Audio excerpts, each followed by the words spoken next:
What? What? You said I can have a hat. But... You're mean. Yes. Oh. Anyway, welcome to the reviewing floor. And for our second episode, we are going to be looking at Metal Gear Solid HD Collection. Actually, do you have to hold those in front of my face every time we do this? There we go. See? The tiny, tiny label. Yeah. That's better. It's bigger than you. Yeah. Anyway, the review will be done from two perspectives. I have been playing Metal Gear Solid since I was young, and I'm a massive fan of it. And Reuben, you... I've never played one. Ever. Well, you had a little go at 4. Oh, I had a bit of a go at 4. I don't really remember. I think it probably ended badly. It probably did. I probably attempted jujitsu and it didn't go well. Yes, jujitsu. Yeah. Your method of choice. Yeah. Also, making a cameo in this episode, rather than a bottle of Jim Beam, is a cup of Earl Grey tea. Yeah. So, if the Earl Grey people are watching, send me more of that as well. Or just generally Earl Grey. Yeah, if the people that invented Earl Grey are somehow watching a video about two people reviewing Metal Gear Solid HD Collection, send me tea, please. I will drink it. Okay, so, Metal Gear Solid, which contains within it Metal Gear Solid 2, Metal Gear Solid 3, and Metal Gear Solid Peace Walker. And it's got Metal Gear and Metal Gear 2, the NES games, which, in my opinion, aren't very good. No. They didn't seem very... I mean, yeah, they seem like NES games. To be fair, we didn't play Metal Gear 2. No, we didn't. Metal Gear 2 could be phenomenal. It could be. It could be, you know... It's quite unlikely. Amazing 8-bit genius. It could be, but Metal Gear 1... It won't make any more sense than those games did. No. Alright, so approaching... Say if for the people watching... Because there are people watching, definitely. For the people watching who have never played a Metal Gear Solid game before, what would you say is the one thing to keep in mind when approaching it? It makes no goddamn sense. I mean, literally nothing anyone... Well, the dialogue makes sense, but it's written like a crappy action film that thinks it's going to get an Oscar. It's just like, it's badly written. Mm. It's just really, really awful. The first thing he saw of it was Metal Gear Solid 2, the very start of Raiden's mission. Yeah. And I had to explain to him why, obviously, you play a Snake at the start of number 2, and everyone was like, "Woo, you know, next generation," because it was next generation, and on PlayStation 2, next generation Snake, oh, it's going to be amazing, and who the hell is this guy? Yeah. You didn't seem to get it until they were speaking about his suit. Yeah. And he came up with the immortal line, "It's putting a lot of pressure on my torso!" He's not a very good spy, I think. No, he's crap. He's awful. Basically, for those of you that don't know, Raiden, the main protagonist for most of Metal Gear Solid 2, his role is whenever anyone says anything reasonably complicated, he will then sum it up in 1 or 2 words. Essentially, he Star Treks it. Yeah. So. And just comes across like an idiot doing it. Yeah. You know, someone will come up with something complicated and go, "You mean this?" And you'll go, "Well, yeah, I got that." It's when they're talking about the shape of the marine base. It's got 6 sides joined on one edge, and he goes, "So it's 2 hexagons joined by a line." It's just yes, that's what he said. There was a diagram on screen. Someone says it later though. What do you mean? Only idiots don't get. There's another character. There's a bomb disposal expert. Sorry, I'm going to move that. It's annoying. There's a bomb disposal expert who turns up later, and he's describing the big shell, the place you're on, and I jokingly said, "So you mean it's like 2 hexagons?" And he went, "It's like 2 hexagons joined by bridges." Yeah. And it's like, oh, I get that it's fucking hexagon. We have a world map. We know how this works. I know what the big shell looks like. I can see that it is 2 six-sided shapes combined with bridges. Yeah. The point is, the dialogue... I mean, the dialogue isn't that well written. The characters are all fairly... For some reason, his like, radio backup person is his girlfriend, despite the fact she doesn't work for, like, the secret agent people. Yeah, she's his data analyst, She shows up and... Basically, what happens is, you call her up to save, and she goes, "Jack, do you remember the day we met?" And you go, "Why, of course." And it plays like some smooth jazz in the background. And it's like, "Yeah, well, this happened." You go, "I don't care. I'm supposed to be saving the president and stopping a fucking walking nuclear tank thing. Yeah. I don't give a shit." That's the point, actually, because Metal Gear Solid, any of them, are not games you can play quickly. Not because... No, they're not games you can get into quickly. No. You know, sort of... It's not the sort of game where you can put it... Say if you buy it and you go home and you just want, "Oh, I'll have a quick go before I do something else." You can't do that. No. It's the kind of game you have to sit down and... But that's because saving entails a 10-minute cutscene. You click the button, save, and you save, and then it's just there's a whole conversation with your girlfriend about the time you met or the time you went to that place and had sushi. Or some the sushi. Like just like, why? Like, well, I know you can skip them, but fair enough, you want some exposition, you want some backstory, because you want to care about these frankly hateful characters, but no. No. Speaking of not being able to play it quickly, though, although you didn't actually get around to playing it, but Peace Walker. Peace Walker was originally on the PSP, and as such, it's split into, chunky sort of missions, and that works quite well, but my problem with that is it doesn't really feel like a Metal Gear Solid game. In my opinion, because obviously, for anyone who's ever played them, as you know, it's a long, continuous narrative that just but it flows. It's a proper long story. Whereas also they've got, rather than having cutscenes in Peace Walker, they've got sort of like animated comics. Ooh, yay! And the writing is the illustrations are as such that they're not bad. They're good drawings, but it can be quite hard to tell what's going on. Yeah. And they put QuickTime events in them as well. Ooh, QuickTime. But they're these great QuickTime events Big fans of QuickTime. If you fail them, they just keep happening. Oh. Like, there's this bit where Snake grabbed some guy and it kept coming up with R1. And I didn't notice, and it was like R1, R1, R1. And I was like, what the hell is it broke? Oh, I've got it. And you press it, and then something happens. Like, you take the guy out or something. It's just this hilarious moment where Snake kept grabbing this guy. Like, grabbed him about 6 times. But it's like the animation thing for when you sting on people and break their necks in two. He just kind of hugs them and goes, just kind of pulls like that. They go. And then yeah, they just that. Again, as I said in the drive thing, I don't kill a lot of people, but I'm pretty sure that's not how it works. I no comment. And so, but initial reactions positive. It was alright. I mean, I'm not a massive fan of stealth games as a whole. Like, I'm not really very I don't mind sneaking, but I like sneaking to be a part of the experience. I don't want to have to spend the entire time walking up behind people and then killing one guy, then running away and hiding in the shadows for a bit, and then coming back. I just rather, like, occasionally, if I want to, I'll sneak round. If I don't, I want to kill them all. So would you prefer the stealth in something like Deus Ex? Yeah, it was optional, and occasionally it was helpful, and I could do it. I thought that had very good stealth. That was quite good stuff. And Splinter Cell Conviction. Yeah, it was alright. Although my problem with this is again a tangent, but my problem with Splinter Cell Conviction was it wasn't proper stealth. Like it was an action. It was a really hard action game. Yeah. Like unnecessarily hard, that made you hide because it wanted to be a stealth game because it suddenly remembered that it was a Splinter Cell game. Yeah, it would. Yeah, but I'm not a big fan of stealth games. So Metal Gear Solid, it kind of has a limited appeal to me anyway. So it was kind of it was sort of enjoyable just for dicking around with it, like hiding in lockers and jumping out and sneaking in a cardboard box, walking behind people and doing that really glitchy, breaking anecdote. Would you like to tell them the jiu-jitsu story? Right, yeah. Well, I had a go, and I couldn't really work out what the buttons were, so I was just sitting there. I don't really play on PlayStation 3 controllers, so I was just hitting the buttons, and I found the punch button, so I thought, wow, I could do something with the punch button. So I proceeded to attempt, and like I said, I'm not very stealthy, so I proceeded to attempt to take on the entirety of a small Russian army with quote-unquote jiu-jitsu. You got spotted by a floating camera. Yeah. And for some reason, when you got spotted, dudes in body armour turned up instantly. Yeah. And it was basically, if you've played it, it was in Strut C, the food hall where you meet Peter Stillman. And it was basically him yelling, "Jiu-jitsu!" and taking on everybody. And to be fair, you got pretty far. I did. You only died because you refused to equip a ration. I did, yeah. I thought, you know what, if I'm going to go out, I'm going to go out dramatically. Getting gunned down by 2 guys at once because of my awesome jiu-jitsu. And it worked, apart from the fact I didn't realise that they'd knock on the toilet door if you hid in there. I thought I could escape and to be fair, your toilet door was the only one that was closed. That's true. And all the other ones, I wonder where he is. There was something funny happened to me as well, actually. I was in Strut F, the warehouse bit. And there's a part where you have to defuse some bombs, and there's this bank of crates. Oh, yeah. A bank of crates, and you have to flip over the top onto the crates and defuse the bomb. And there were about a good 3 or 4 times I kept hiding down there whenever I got spotted because the guards just had no idea. Yeah, it was like you jump behind the boxes, you've disappeared. You and I kept knocking on them as well, which made them really confused.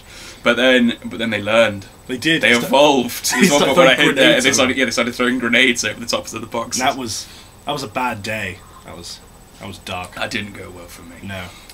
Thoughts on 3 then? 3 was okay. It was good. It was better than that one, partly because no one complained that the suit was putting pressure on their torso. Torso, yeah. Again, it was alright. Again, it's a sort of stealthy one, although it was a bit... Well, it wasn't more confusing, though. It was just as confusing as the other ones. They make no sense. Like, I assume you have to have invested several hundred hours watching every cutscene in every game for them to make even the slightest amount of sense. Well, that's the problem with 4. Yeah. Metal Gear Solid 4, you need to have played all these ones to get it. Yeah. No, those ones. 3 is a good one to start with, because 3 takes place... It's the first one, canonically. That's why I didn't understand. I was like, why is Snake in the Cold War now? I thought this was like 2009, and why is he the same? Or is it just because Epic or nanomachines? That seems to be like everyone's excuse nanomachines for everything. There's no nanomachines in 3 though. I don't know. No, because they're not currently existing technology. They just that's true. They just regular machines. 3's always been my favourite personally. I don't know why. I think it was just crazy enough. I liked the jungle setting and the camouflage. There's a man who can make a gun out of bees. Like literally, he holds his hands up and some bees come and they turn into a physical gun, because that makes perfect sense. That's the first really weird thing that happens as well. Yeah. Up to that point, it's like, oh, it's a stealth game set during the Cold War. You know, you've got to go and get this guy back, or else things are going to escalate. Yeah, and then there's a man who can spit bees. The bees Called the Pain. Yeah, they all have really dramatic and slightly camp names as well. There's the Pain, who can spit bees. The Fear, who like dislocates his arms and climbs up shit. Yeah. And literally yells. They all yell their names for some reason. Yeah, I have no idea. Like Pokemon, essentially. Yeah. Like really violent 60s Pokemon. They all just yell their names randomly whenever they meet Snake. The Pain, the Fear, Bulbasaur! Never understood that. The End, who is a ridiculously old man who spends most of the time being dead. Yeah. And then he wakes up to fight people. Yeah. You broke that because you snuck up on him and killed him with a sniper rifle before you were supposed to fight him. Fans of Metal Gear Solid 3 rejoice. Killing the End with a sniper rifle outside the warehouse gets you a trophy now. As does killing Ocelot. Getting the Ocelot time paradox. Yeah. And I was big enough a nerd to know what that was. Yeah, so even I don't know what flicking through the trophies, and there's one called, or achievements, we don't want to alien the Xbox 360. It's not on Xbox 360, is it? It is, yeah. Oh, is it? Oh, okay. Still going to buy it. Oh, yeah.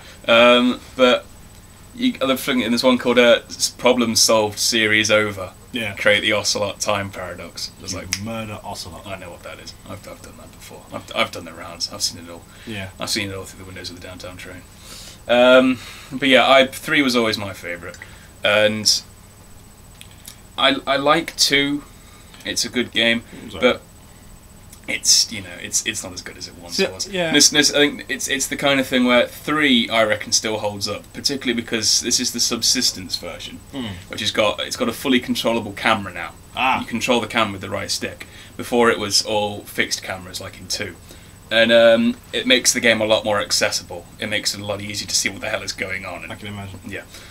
Whereas 2, it's still got the fixed cameras. It's got quite ridiculous plotting. It's quite badly scripted. Yeah. The bomb disposal guy says that he needs to diffuse his sins. Yeah, that's it.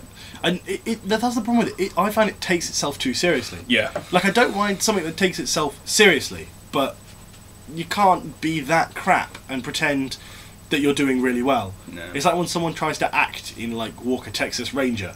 It's not going to happen. We'll do a video on Walker Texas Ranger. We will, because it's the best show. You better believe we'll get to Walkie Bear.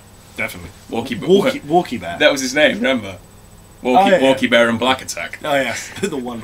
We're getting sidetracked yet again. The point is, Metal Gear Solid 2 is poorly written. It is indeed really poorly written. I think it's one of those things where for me it's quite a nostalgic game. Yeah, I can't see why you buy it if you hadn't played it. Yeah. But to be honest, that's why I looked at all those games. If you haven't played them before, I can't see really a reason why you would. Like, if you're a massive fan of stealth games, then fair enough, buy it. But if you're a massive fan of stealth games, you probably played them already anyway. Yeah. So you're probably just going to buy them. I would say if you're going to, if you're not sure about it, don't buy the whole boxed set.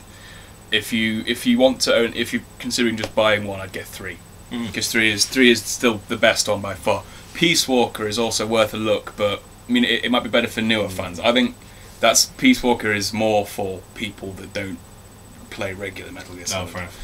But 3 is definitely where I would start. Yeah, better than 2. Yeah. 2 wasn't awful. It just was so very poorly written.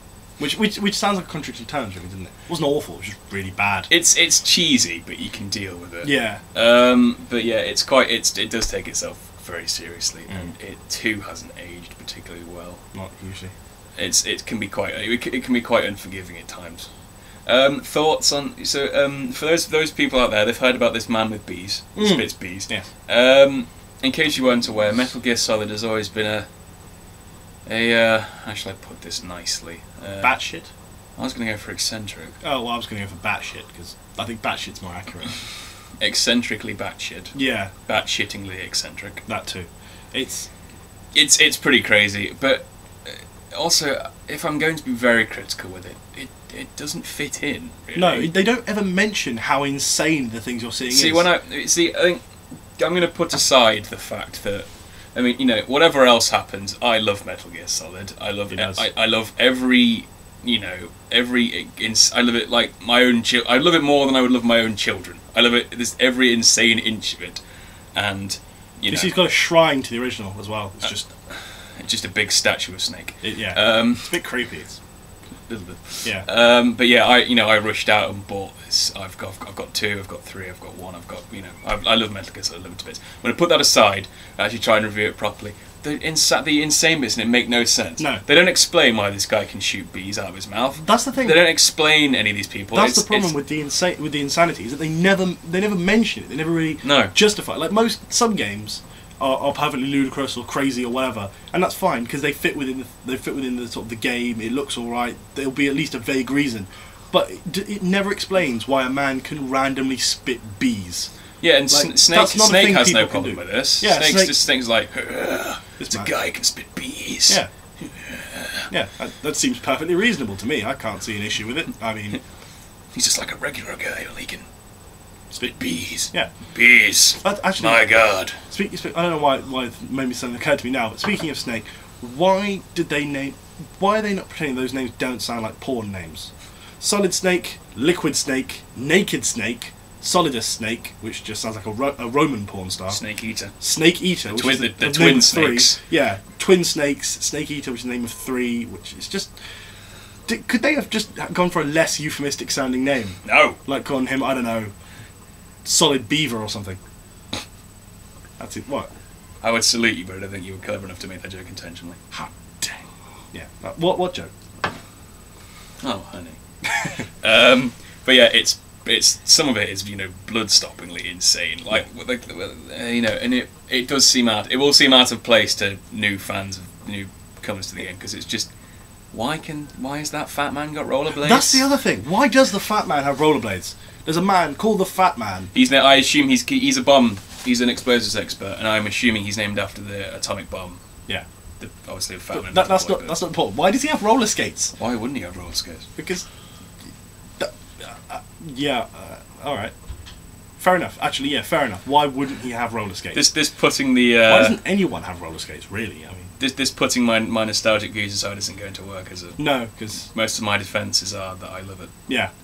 But that's the thing. It's one of those games that if you do love it, then you're willing to overlook all the stupid things that go with it. Because you love it, you'll just go, well, that makes no sense, or that's crazy, or that's annoying. But on the other hand, it's Metal Gear Solid, and I love it. I've spoken to a few people about it actually that are fans of it already, and I mean, if you're a fan of Metal Gear Solid, nothing we have to say is going to change your opinion anyway. Truthfully, listening to us ramble is not going to change anyone's opinion about anything ever. It might do. Apparently we have pleasant voices. Apparently. No, apparently he has a pleasant voice, and I'm also fine. I have a voice you could listen to for ages, and he's just here as well. He doesn't even know a hat. Look at him. I had a hat. You took it from me. You had my hat. I thought we were sharing the hat. Nope. Okay. I'll get you a hat. I'm never going to share the hat. I'll get you a hat for next time. Alright, fine. I mean it this time. Right. Anyway, what we're talking about? Yeah, if you're a big fan of Metal Gear Solid, or if you're a fan of Metal Gear Solid, you probably bought it already. Yeah. Or you will buy it. If you're not a fan of Metal Gear Solid, it is up to us to try and convince people to buy it. Well, it's up to you, because I wouldn't rate it. So what? So you? I could take it or leave it. You wouldn't? No, you don't like it. Oh, you don't have any stronger feelings on it. No, I wasn't that first. Like I said, I'm not a big fan of stealth games. 2 just is obtuse. The control scheme's fiddly. The cameras are annoying. It's poorly written, and Raiden is just the most aggravating main character since. I don't know. I'm trying to think who's more annoying than him. What, since him? Just generally, just at any point in video games, who's more annoying than Raiden? You don't like Adam Jensen? I don't like Adam Jensen, but Raiden is more annoying than Adam Jensen. Like, I didn't mind Adam Jensen. He was a dick. Rest in peace, Big Drizzle. Yeah, rip. Yeah. That's my Adam Jensen impression. It's not great. I never asked for this. He'll zone back in a minute, it'll be fine. Yeah, no, I didn't really rate 2. 3 was alright. It was kind of vaguely okay and a kind of sepia thing, but it suffers from the same problem that it's grossly overwritten and the insanity thing. I like 3 though. For me, 3 I think the overwriting works in 3. Because in 2 it's... At least it's relevant, I suppose. Also, it's seeing as it's set in the 60s, you can imagine it's some sort of, campy radio play thing. True. It's where it does... obviously, it's set during the Cold War, which was a serious time, but, it's set during, like, the same time as the James Bond films. Yeah, but that's the thing. And they reference them. Is it a 10-minute conversation about James Bond films? It wasn't 10 minutes. Okay, it wasn't 10 minutes. There was a several-minute conversation between 3 people about James Bond films. You don't have to listen to it, though. You don't, but why... I don't understand why they felt it was necessary. It's an Easter egg. It's not an Easter egg, it's there. It's just a cutscene that they go, here's some stuff, here's James Bond, James Bond, James Bond. I don't like James Bond. I do like James Bond. Yeah, but token Englishman. It's not shown in a way that makes it seem intrusive to the story. I mean, when you call up paramedic to save, she talks to you about films. It's just a little one-off side thing. You don't have to do it. No. I think it's basically Hideo Kojima saying, look at all the old films I know. Yeah. Look how well I researched the time period. To be honest with you, that's what it felt like to me. All these games are essentially just Hideo Kojima having a wank. That's what it is. It's just him going, look at me, look how impressive, look how big my mind is. Look at all these deep themes, and this man is diffusing his sins, and this is dramatic. And you love this person, they love you, and there is pressure on his torso. Yeah, there's pressure on his torso. It's right where you don't want pressure. Yeah, he's sitting there just having a wank. That's what's happening. It's a very fun, very nice looking wank. Don't look too deep into that. Yeah, I'm not gonna go there. Yeah, no, I'm sure that is like, herein lies the internal argument. I don't like Metal Gear Solid games particularly, so I'm gonna say they didn't seem that great. Whereas he loves them, so no matter what they do, he'll just go, no, it's amazing, it's fine, it's Metal Gear Solid, Snake. Meh. I am willing to open up though. I will admit that 2 was pants. I just fucking hate Raiden. Yeah. Everything he does irritates me. And it's like in Snake that's the point. It's got the greatest plot twist in the history of video gaming. It turns out Snake looks exactly like Snake, and is voiced by the guy who voiced Snake. Is Snake. Spoilers. Yeah, spoilers. Yes, minor spoiler alert. Snake's supposed to. I mean, but if you don't see this coming, you're an idiot, quite frankly. Yeah. Snake's supposed to die at the end of his section at the start of the game, and then when you start playing as Raiden, you see Snake actually going up in a lift, and then you find this guy called Iroquois Pliskin, who talks like this. Gonna smoke.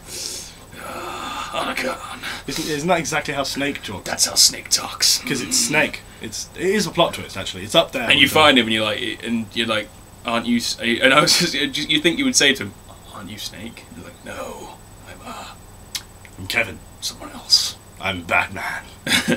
Wait, hold on. Yes, that's a different film. Never mind. But yeah, so you meet not Snake, and then later, and you obviously we didn't get this far, but later he turns out to be Snake. He turns out to be Snake. Yeah, he turns out to be Snake. And I don't actually remember Raiden's reaction, but I'm really hoping it's something along the lines of Yeah. What? Yeah, it's definitely that. That's a Raiden kind of reaction. Yeah, it is actually. Fucking Raiden. Also, they tried to make him cool in later games by making him a ninja. And you play number 2, and he's like, I'm not seeing it. Yeah, that's the thing I noticed about Reuben, because he's supposed to have no actual training experience. Yeah, he's never actually killed anyone, and then you just go, go save the president. Don't you have to save people with actual combat experience to save the president? Well, as I said, again, this is more of a spoiler warning, so I will tell you when it's stopped. In fact, I'll put my hand up when the spoilers stopped. You find out later in the game that Raiden was a child soldier, and he was adopted by Solid the Snake. Okay. So he has got some combat experience. Right. But yeah. How? We need to spoil the sign as well. We'll make one. Bing. Just a piece of paper that says spoilers on it. Yeah. It's a spoiler sheet. Anyway, but yeah, for for the most part, you just find it's like, oh, all of his training is in VR. Yeah. Now, any fuel experience? No. Well, why are you here then? Why not just leave it to me? I guess I'm a solid snake. I hate to say it, but like, if virtual training is enough, then most of the people who bought Modern Warfare 3 could probably take on the entire like Russian army and win. Oh, I don't know. Because that's how that game works. Because it's incredibly realistic. It is incredibly realistic. We don't like Modern Warfare 3. No, we don't. Well, in fact, we might have another video where we just can't be bothered to review it. We'll talk about something fun instead. That happened actually when while we were playing Metal Gear Solid. We took a break to play some multiplayer. We had a quick game on Modern Warfare 3, and after about 5 minutes, I just said, "Go to play something fun." Yeah. Well, House of the Dead Overkill, which is a good game. Yeah, we're going to talk about that as well. We have got shit to talk about. Yeah. It hasn't escaped unscathed. The HD version, the Wii version is great. Yeah. We have shit to discuss. We're bringing the pain. HD version. Yeah. We are. Here comes the night train. Once again, I think we've made about 5 digressions from the original point of Metal Gear Solid. Indeed. Right. Hulk Hogan. Shall we sum up then? It's only been 25 minutes. Do you want to keep going? Or? We could, but I fear we'll just end up talking about something else again. Yeah, we do like tangents. We do. Tangents. Alright, so to sum up, in fact, I need to give some actual proper reviewing points. Well, the HD transfer is very good. The game looks, in terms of its graphics, the game looks very nice, and it's been very well. I'll give it that. It's pretty. The problem is that the lip syncing is awful. Yeah. It's sort of like the characters will basically go, "Ah, didn't expect to see you here. What are you doing? Maybe come over there." That's basically how it works. Yeah. So the lip syncing is terrible, but the graphics are fantastic. I think they're very good particularly when you see some of the other HD. Well, for scaled up PS2 games, they are quite good. They look very good. But still not 3, I still think is very good, and I'm still enjoying 3. 2 hasn't aged particularly well, in my opinion. I mean, it's still Metal Gear Solid, so it's still better than most games, I think, in my opinion. Still better than a lot of the shit that comes out nowadays. But 2 hasn't aged very well. 3 is still very good. Peace Walker. It's good. It's worth a look. I wouldn't buy it by itself. No, well, unless you get it for PSP. Yeah. If you get it for PSP, that's fine. But in terms of getting the 360 or the PS3 version, and if you're just going to buy one, I wouldn't get Peace Walker. 3 is, if you're just going to buy one, get 3. But truthfully, like we said before, anything we say is redundant, because if you like Metal Gear Solid, you've already bought this, and if you have no strong feelings about Metal Gear Solid, you probably don't care. Like I don't care, so. Really, we've essentially wasted your time and ours talking about this. Yep. What a twist. Metal Gear is a bit of an oddity, really. Metal Gear 2 we didn't play. No. Yeah, the Metal Gear and Metal Gear 2, they come with 3, really. And they're just I don't think they're not even really the kind of 8-bit game that you can, while away an afternoon with. No. I mean, to be fair, if you've got PSN or Xbox Live, there are plenty of better 8-bit games you can get. Or there are plenty of classic games. I mean, fuck, if you've got money to spare and you want a good game on XBLA, like get Castlevania Symphony of the Night. Or Super Meat Boy, rapping the modern 8-bits. Indeed. That game is fucking brutal. Moving on from 8-bit games before we block it up with too much tension. Too many tensions. So yeah, summary then. You didn't like it, or you thought it was fine. I was indifferent. They were fine. They were all right. You like stealth games. You were having fun at 2's expense, though. Yeah, I was having fun at 2's expense because it was because jiu-jitsu. We forgot the line when he fights Fortune as well, in the guy's voice. Oh, the guy basically, there's this character who can't be killed, and bullets just zip past her. And there's a point where this Marine fires a grenade at her, and it lands by her feet, and he goes, "Dude." Yeah, that line essentially sums up everything that's wrong with that game. Poor voice acting, and it's actually, a dud. A dud. He's going to do this all afternoon now, so that's going to be fun for everyone. I might go back to the Hulk Hogan thing. Oh, well, even better. But no. So yeah, I you know my opinion. I love Metal Gear Solid. He loves it. I love Metal Gear Solid in HD, and if you like Metal Gear Solid, go out and buy it. It's for people who like Metal Gear Solid but are not sure about paying £30 to get them in HD. If you're a fan of Metal Gear Solid, it's definitely worth it. It's Metal Gear Solid 2 Substance and Metal Gear Solid 3 Subsistence, so it's the ones that come with all the extra features in it. So it's definitely worth the money. I would say. But if you're a new fan of if you're a newcomer to Metal Gear, would you say just not bother? Yeah, if you're not that fussed about Metal Gear Solid or stealth games in general, there are better things to spend 30 quid on. Give it a rental, maybe. Yeah, give it a rental, see if you like it. But I just think they weren't. Yeah. Fair enough.